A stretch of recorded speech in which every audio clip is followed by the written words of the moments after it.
everyone! Today's story is Squeak the Lion. In this story, there's a couple of problems. These lions have a few things that just don't go well for them, but they do end up solving the problems in the end. So let's read to find out what happens.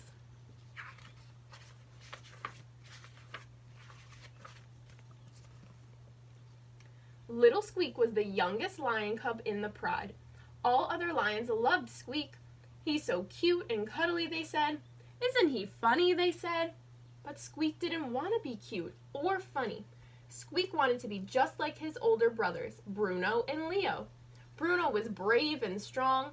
Leo was clever and cunning. Squeak wasn't even his proper name. His real name was Rory. That was a proper lion's name. Squeak was just a silly baby name. "Why does everyone call me Squeak?" he asked his brothers grumpily. "Because when you were a baby, you went squeak," explained Leo. "So everyone called you Squeak," laughed Bruno. One day Bruno and Leo were going hunting. "Wait for me," called Squeak, trotting after them.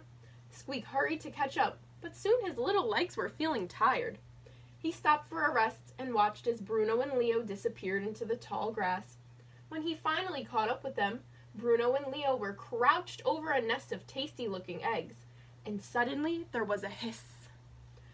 A head appeared, swaying above the tall grass. It was a snake. The nest of eggs belonged to her. She lunged at the lion cubs, but brave Bruno roared. He swiped the snake with his paw, and it slithered away.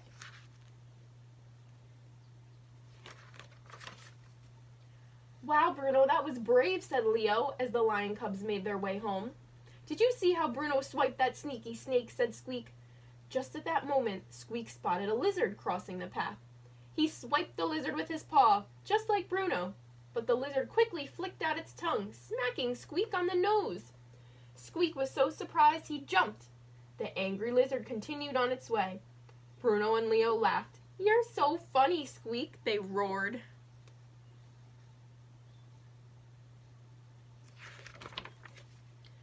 The next day, Bruno and Leo went hunting again. "Wait for me," called Squeak as he followed his brothers down to the watering hole.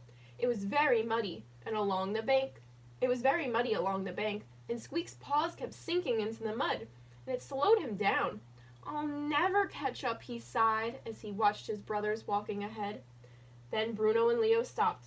They spied some paw prints in the mud. "These tracks belong to a water buffalo," said clever Leo, sniffing the ground.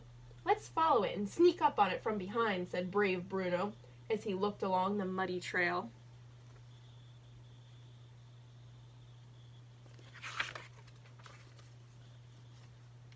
By the time Squeak reached the water, there were lots of paw prints in the mud, and his brothers were nowhere to be seen. Squeak sniffed the ground and looked at the paw prints. "I can follow tracks too," said Squeak to himself, and then he set off. He followed the tracks around and around for a long way. Squeak could hear his brothers laughing. He looked up and looked at the tracks. Squeak had been following his own tracks in a big circle. "You're so funny, Squeak," laughed Bruno and Leo.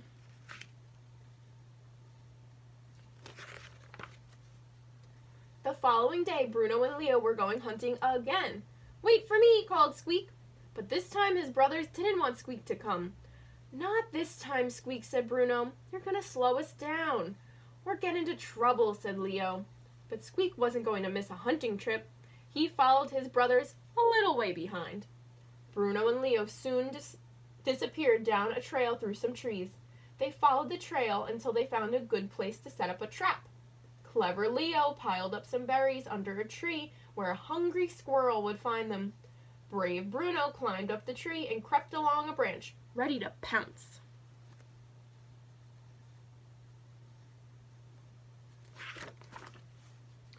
Very soon, a squirrel hopped toward the berries. The trap worked. Bruno crept further along the branch, ready to pounce. But suddenly, there was a crack. The branch came crashing down. The startled squirrel ran off as Bruno tumbled to the ground. "Ouch!" roared Bruno. His tail was caught under the branch. Bruno was trapped. He couldn't move. "Don't worry, Bruno," called clever Leo. "I'll find a way to get you out."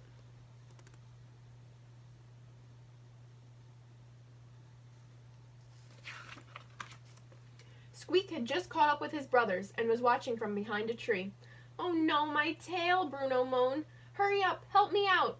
Now, thought Leo, all I need is a vine and a heavy rock to lift up the branch.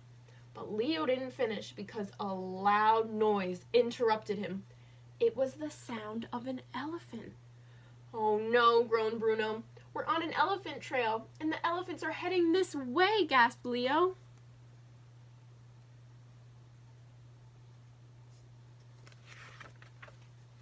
While Leo dashed about to find a piece of rope, a long line of elephants appeared at the end of the track. Squeak looked at the elephants and looked at Bruno trapped under the branch. The elephants were getting nearer and nearer. Leo wasn't going to make it in time. The ground began to shake as the elephants trampled closer and closer. "There's no time to lose," thought Squeak. He saw a gap below the branch that was just big enough for him to squeeze under. He dashed out from his hiding place into the gap. With more of a roar than a squeak, he heaved the branch with all his might.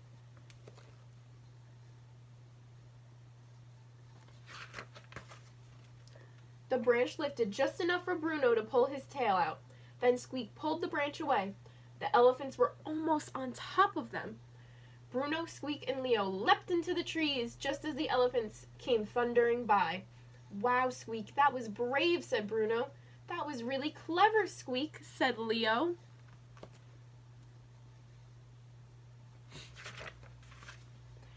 The three brothers climbed down from the tree. "Did you see the way Squeak came to the rescue?" said Bruno. "Wait until we tell everyone how brave and clever Squeak was," said Leo. Squeak was so proud. "Maybe we should call you Rory from now on," said his brothers. Squeak smiled, but somehow he didn't really mind being called Squeak anymore. The end. So like I said, there were a few problems in that story. One of the big problems is that Squeak wanted to be brave and clever just like his brothers, but he was littler than them, so he had a hard time proving or showing his brothers how he could be just like them. And they kept thinking he was so silly trying to be brave and clever like them. But then one of his brothers was in big trouble. He got his tail caught under a branch while elephants were coming. The elephants would have just trampled right over him if he couldn't get out. But Squeak was able to be brave and clever and get his brother out. So they were able to solve the problem, and Squeak was able to show his brothers that he could be just like them. I really liked that book, and I hope you guys did too.